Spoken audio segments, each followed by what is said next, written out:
La bestia de la cueva. Howard Phillips Lovecraft. La terrible conclusión que gradualmente se había ido fijando en mi mente confusa y reacia era ahora de una certeza espeluznante. Me hallaba perdido, completa y desesperanzadamente perdido en los vastos y laberínticos corredores de la cueva del mamut. Mirara a donde mirara, mis ojos cansados no lograban captar ningún objeto que pudiera servirme de referencia para encontrar el camino de salida. La lógica me decía que jamás conseguiría volver a ver la bendita luz del día, ni a pasear por las deliciosas colinas y valles del hermoso mundo exterior. La esperanza se había desvanecido. Y sin embargo, adoctrinado por una vida dedicada al estudio de la filosofía, obtuve cierta satisfacción al comprobar lo desapasionado de mi conducta, pues, aunque con frecuencia he leído acerca del salvaje frenesí que embarga a las víctimas de situaciones semejantes, yo no sentía nada de eso, sino que mantuve la serenidad en cuanto descubrí plenamente que había perdido el rumbo.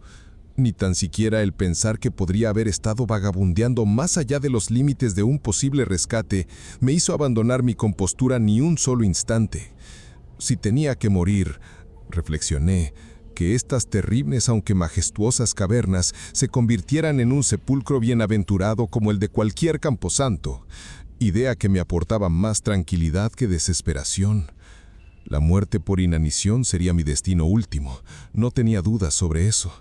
Sé que muchos se habrían vuelto locos en aquellas circunstancias, pero sentía que ese no sería mi final. Mi desgracia era el resultado de mis propios errores y de nadie más, ya que desobedecí al guía y me separé del grupo de visitantes, y tras vagar cerca de 1 hora a través de las galerías prohibidas de la cueva, me había dado cuenta de que ya no podía encontrar el camino de vuelta entre los intrincados vericuetos que había recorrido tras abandonar a mis compañeros. Mi antorcha comenzaba a extinguirse, y pronto me vería envuelto en la oscuridad total y casi palpable de las entrañas de la tierra. Mientras seguía alumbrado por la luz menguante y temblorosa, me imaginé despreocupado cuáles serían las circunstancias exactas de mi indudable final. Recordaba las historias que había escuchado sobre una colonia de leprosos que, tras tomar posesión de esta gruta gigantesca, debido a la aparente pureza del aire de aquel mundo subterráneo, a su temperatura uniforme y estable, al aire puro y a su pacífica tranquilidad, se habían topado, en lugar de todo lo anterior, con una muerte extraña y horrenda. Había visto las ruinas destartaladas de sus casitas enfermizas al pasar con el resto de mi grupo, y me había preguntado entonces por los efectos sobrenaturales que una larga estancia en aquella caverna inmensa y silenciosa produciría en una persona tan saludable y vigorosa como yo. Y ahora, me dije a mí mismo con gravedad, tenía la oportunidad de comprobarlo, suponiendo que la falta de comida no acelerara mi marcha de este mundo.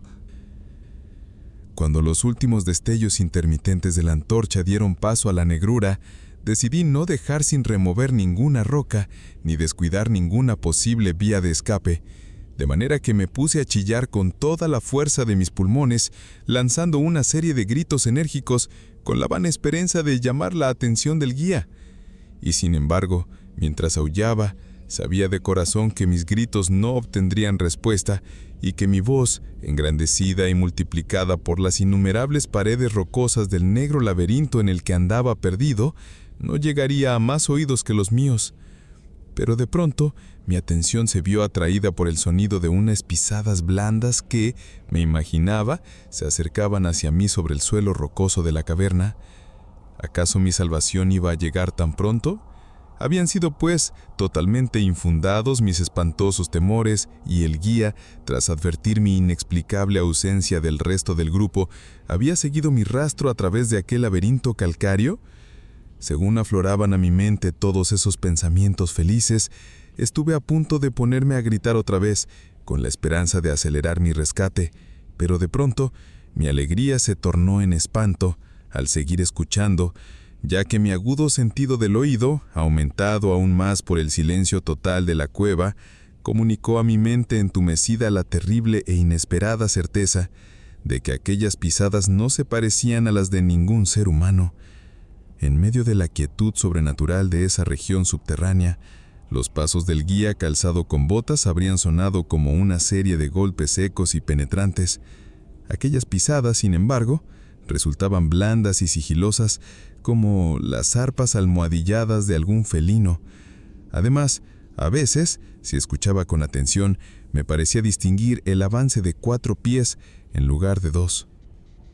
Estaba ahora convencido de que mis gritos habían despertado y atraído a alguna bestia salvaje, un puma quizá, extraviado accidentalmente en el interior de la caverna. Pensé que a lo mejor el Todopoderoso había elegido darme una muerte más rápida y misericordiosa que el hambre. Sin embargo, el instinto de conservación, que nunca está dormido por completo, latió dentro de mi pecho y, aunque escapar del peligro que se avecinaba no haría otra cosa que evitarme un final más fácil y sencillo, decidí que aquella bestia pagaría un alto precio por mi vida. Por muy extraño que parezca, mi razón estaba convencida de que las intenciones del visitante tenían que ser hostiles. Así que me quedé totalmente quieto, con la esperanza de que aquella bestia desconocida, ante la ausencia de cualquier sonido que pudiera guiarla, perdiera el sentido del rumbo, de la misma manera que ya me había sucedido a mí, y de esa forma pasara de largo. Pero mis esperanzas no estaban destinadas a cumplirse, ya que las extrañas pisadas avanzaban a un ritmo constante, lo cual demostraba que el animal había captado mi rastro, que en una atmósfera totalmente libre de las influencias exteriores como la que había en la caverna, podía ser seguido sin duda desde una gran distancia.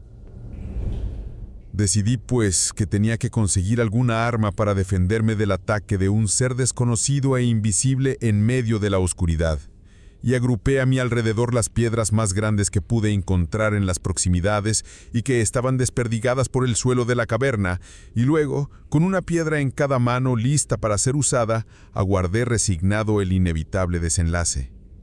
Mientras tanto, las espantosas pisadas como de garras seguían aproximándose. En verdad, la conducta de aquella criatura resultaba de lo más extraña.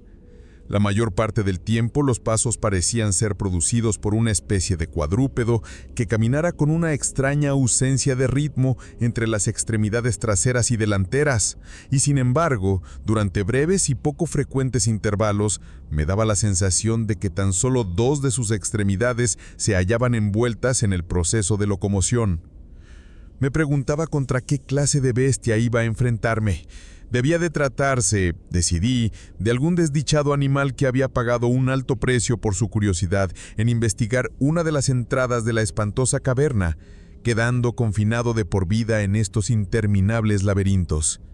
Sin duda obtenía su sustento a base de los peces ciegos, murciélagos y ratas que moraban en la caverna, así como de los peces ordinarios que chapotean en las bocas del río Verde y que se comunican de alguna manera oculta con las aguas de la caverna. Distraje mi terrorífica espera con grotescas conjeturas acerca de las alteraciones físicas que podían haberse producido en el cuerpo de aquella bestia durante su estancia en la gruta, recordando las atroces apariencias con las que la tradición local describía a los tísicos que habían fallecido después de residir un largo espacio de tiempo en la gruta. Luego me vino a la cabeza de golpe que, aunque fuera capaz de matar a mi enemigo, jamás conseguiría ver su verdadera forma, ya que mi antorcha se había consumido mucho antes y no disponía de fósforos.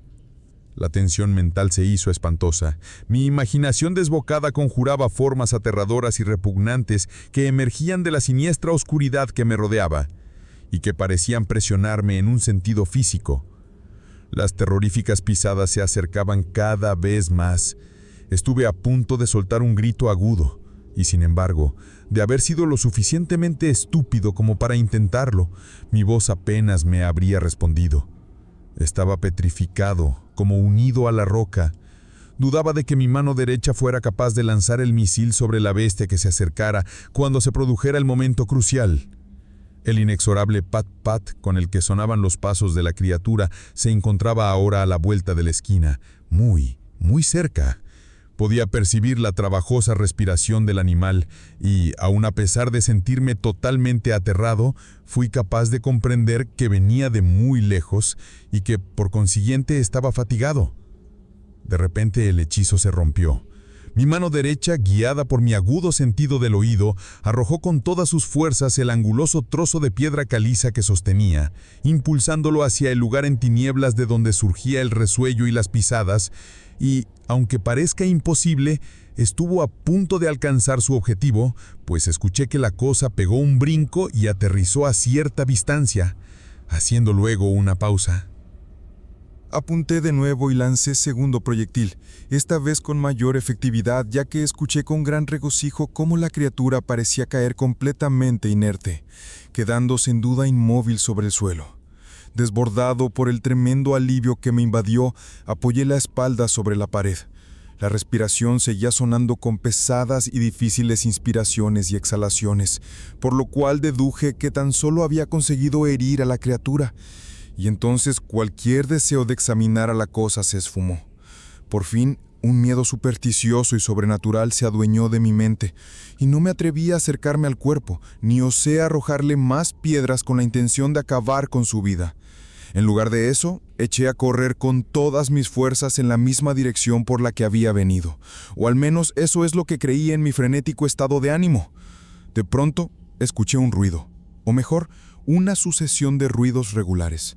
Al poco se convirtieron en una serie de golpeteos metálicos y agudos. Ahora no había duda, se trataba del guía, y entonces me puse a gritar, a aullar, a vociferar, incluso chillé de alegría al contemplar cómo los techos abovedados iban iluminándose con los destellos resplandecientes que yo sabía producidos por la luz de una antorcha que se aproximaba. Corrí en busca del resplandor, y antes de que pudiera comprender todo lo que realmente había sucedido, me encontré tirado sobre el suelo a los pies del guía, abrazado a sus botas, balbuceando, a pesar de mi habitual timidez, de la manera más estúpida y carente de sentido, los terribles sucesos que acababan de acontecerme, y, al mismo tiempo, abrumando a mi oyente con mis demostraciones de gratitud. Al final pude recuperar un poco el juicio. El guía se había dado cuenta de mi ausencia cuando el grupo llegó a la salida de la gruta, y gracias a su sentido de la orientación, había procedido a realizar una concienzuda exploración de los pasadizos en los que me había dirigido la palabra por última vez, localizando mi situación tras una búsqueda de casi 4 horas. Una vez me hubo contado todo esto, yo, envalentonado por la luz de su antorcha y por su compañía, empecé a pensar en la extraña bestia a la que había dejado herida un poco detrás, en medio de las tinieblas, y le sugerí que nos acercáramos a investigar, con la ayuda de la débil luz, qué clase de criatura había sido mi víctima. Así que volví sobre mis pasos, esta vez con el coraje que me transmitía el estar acompañado, y me dirigí al lugar de mi terrible experiencia. Pronto descubrimos un cuerpo blanco tumbado en el suelo, más blanco aún que la misma caliza resplandeciente. Avanzando con gran cuidado, ambos lanzamos una exclamación de asombro al mismo tiempo, pues de todas las monstruosidades que pudiéramos haber contemplado en nuestras vidas, aquella era sin duda la más extraña de todas. Parecía tratarse de una especie de mono antropoide de grandes proporciones, escapado quizá de alguna feria ambulante. Su pelaje era tan blanco como la nieve, característica que sin duda se debía a la acción de colorante de una larga existencia dentro de los tenebrosos confines de aquella caverna. Pero también era sorprendentemente fino y escaso, y apenas le crecía en el cuerpo, excepto sobre la cabeza, donde resultaba tan largo y abundante que le caía alrededor de los hombros con notable profusión. El rostro permanecía cubierto, ya que la criatura había caído prácticamente boca abajo. El ángulo que formaban sus extremidades era ciertamente singular, pero sin embargo explicaba el cambio del uso habitual de estas, que ya había notado antes, ya que las bestias emplean con frecuencia para desplazarse las 4 extremidades a un mismo tiempo, mientras que en otras ocasiones solo utilizan 2. De la punta de los dedos, tanto de las manos como de los pies, sobresalían unas largas uñas en forma de garra. Ni las manos ni los pies eran prensiles, característica que atribuí a la larga estancia en la caverna que, como antes mencioné, parecía suficientemente probada por la blancura tan antinatural y absoluta que acompañaba a toda su anatomía. No parecía haber rastro de cola. La respiración era ahora sumamente débil, y el guía había empuñado su revólver con la evidente intención de rematar a la criatura cuando un sonido inesperado emitido por esta última le hizo bajar el arma. La naturaleza de aquel sonido resultaba difícil de explicar. No se trataba de las típicas notas que pudieran emitir las especies conocidas de simios, y me pregunté si aquella cualidad tan poco natural no sería el fruto de una existencia rodeada por un silencio total y continuado, roto al fin por las sensaciones causadas ante la aparición de un foco de luz, algo que la bestia no había vuelto a ver desde que entró por primera vez en la cueva. El sonido, que yo apenas podría clasificar como una especie de chapurreo gutural, proseguía débilmente. De pronto, un espasmo de fugaz energía pareció recorrer el cuerpo de la bestia. Las garras se estremecieron compulsivamente y las extremidades se contrajeron. El cuerpo blancuzco giró con una sacudida y el rostro se volvió hacia nosotros. Durante unos instantes me sentí tan abrumado por el horror que revelaban aquellos ojos que no me percaté de nada más. Eran negros, aquellos ojos, profundos y tremendamente negros, y contrastaban en todo su espanto con aquel pelaje y aquel cuerpo tan blancos como la nieve. Igual que los de cualquier otro morador de las cavernas, estaban profundamente hundidos dentro de las órbitas y carecían por completo de iris. Según fui observando con mayor proximidad, descubrí que las cuencas se encontraban enmarcadas en un rostro de mandíbula menos prominente que la de cualquier mono normal y que resultaba infinitamente más peludo. La nariz era muy diferente. Mientras contemplábamos la visión sobrenatural que teníamos delante de los ojos, los gruesos labios se entreabrieron y dejaron escapar varios sonidos, tras lo cual aquella cosa se sumió en la quietud de la muerte. El guía agarró la manga de mi chaqueta, temblando con tal violencia que la luz titilaba espasmódicamente, dibujando sombras fantásticas e inquietas sobre las paredes que nos rodeaban.